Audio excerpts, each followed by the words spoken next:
Hello, hope you're doing well. Welcome back to more Fortnite news. As always, all of today's stories will be timestamped down below if you want to bounce around. Hop into our first story, though, of course, the biggest one, going to be HD. Now, the first player to ever reach 100,000 kills in Fortnite. Very likely, many of you guys know Ninja will be the second person to do so, as he has also broken 98,000 kills. Gave up on the hunt, though, about a week and a half ago. Pretty much gifted this to HD because the man is absolutely incredible in terms of grinding away. Several 24-hour streams, several longer streams than that as well. Just in the past 2 to 3 weeks, this guy is now the first official player ever. After 18,000 matches, over 200,000 minutes played, he has reached 100,000 kills, and here's the clip of him getting his 100,000th kill. This dude right here. This dude was the 100,000th kill right here. Let's go to gameplay. Who was this guy's name? Panda Prince. This is it, boys. This is it right here. Panda Prince 1-on-1. I'm sorry, dude, but good night.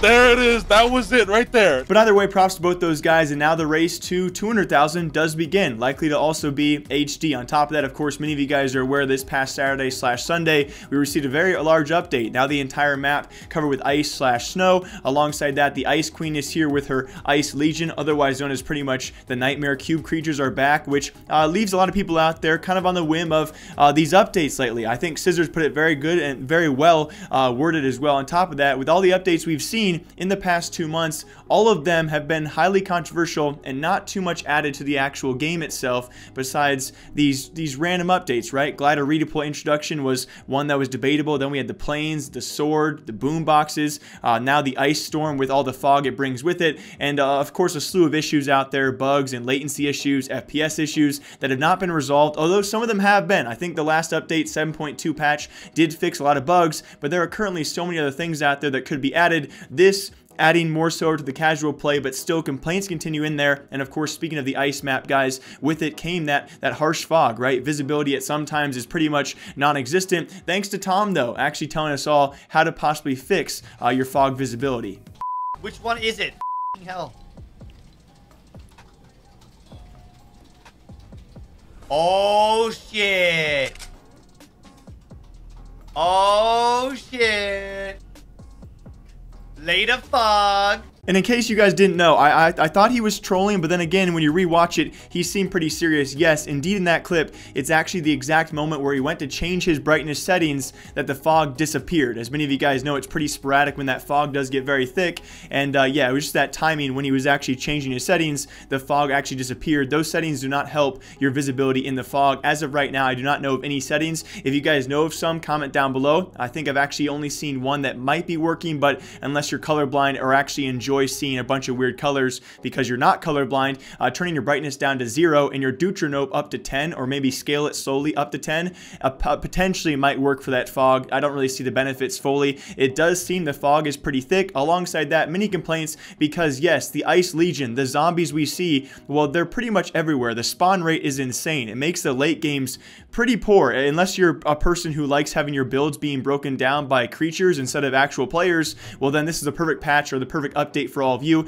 I see many problems out there. We'll see continued problems throughout the future, but not much doing to actually fix the problems right now. I think Snood, though, put it very well. If we can get these ice cube creatures, I don't really know what to call them right now. If the cube creatures can stop spawning past zone 2, especially when it comes to that final storm, they are it's very hectic when they actually go to that final storm. If you can actually take them and eliminate them or decrease their spawn rate past zone 2, I think it's a pretty solid update. I love getting pretty much free shield, but yeah, definitely interesting going forward. We're going to see how these updates do continue, as of course we have our secret skirmish coming up sometime soon as well. Will this still be in the game for that? I sure hope not, but it's very likely. We played skirmish matches before with these cube creatures or the nightmare creatures, and some crazy things happening. I still think it's very fun, but there are definitely more players now than ever still complaining about the game. And this is all still preluding the Driftboard, right? Obviously the whole map being snow/ice does make sense. It was all the way back in 7.1 over a month ago where the Driftboard was hinted at, then of course it was delayed and is now nearly approaching patch 7.3 over a month later. It is expected though 7.3, because of the new map addition, should be the addition as well to the Driftboard, so we'll see how that works out. So that's something exciting to look forward to, a brand new mobility,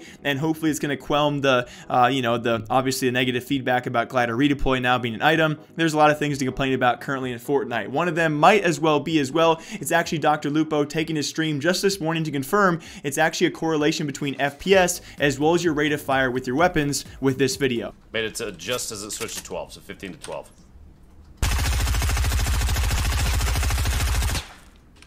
It's about the same. I don't think it's an issue in Fortnite. It didn't feel like it, but it's gonna be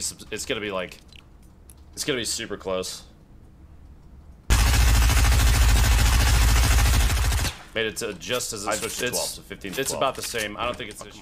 Now I will say, he also clarifies, make sure to several times say this is not a huge problem, but it will be for competitive play. Now, unless they all have, of course, locked or at least the similar FPS issues, it should not be near as drastic as comparing 30 FPS to 300 FPS. Even then, it's pretty marginal. So he does really clarify it's not that big of an issue, but the fact that it does exist in some fights, it might be the difference. So that's all he's trying to point out. You know, don't freak out about this. I think it's a great thing to actually bring to light. And on top of that, when it comes to now actually comparing controller players to mouse and keyboard players, this just adds to, of course, the tactics it takes to be a controller player nowadays. The disadvantages, the list of those do continue, with this being one of them, because we already do have confirmed as well by many sources the input lag for mouse and keyboard is way less than it is for controllers. And of course, now these FPS issues do affect controllers, expectedly a slight bit worse. So for all of you guys who are complaining out there that controllers are heavily disadvantaged compared to mouse and keyboard, that fight does continue, and this definitely backs it up. Will it affect you most of the time? No, but some of the time, or at least one of the times you've been in a fight, it probably has. And is it an issue that can be fixed though? Like he said, it's been seen in other games out there. Many FPS games have this similar issue, right? FPS will affect your rate of fire. It simply does make sense. PUBG, like he said, had the same problem. Can it actually be fixed though? At this point in time, I do not think so, or it's probably not going to come anytime soon. But the kind of one saving grace there is it is very, very minimal, but it does hurt controller players all the more. But as always, my name is Jake. I hope you guys all enjoyed today's episode of Fortnite News and Drama. I'll be back here hopefully in a couple days as we approach slowly another patch for Fortnite. This last update though, yet again, some negative feedback out there. There are positives and negatives to every update we have seen, but yes, the map is now all ice. What do you guys think? I'll hopefully see you back here soon, and until then, I'll see you then.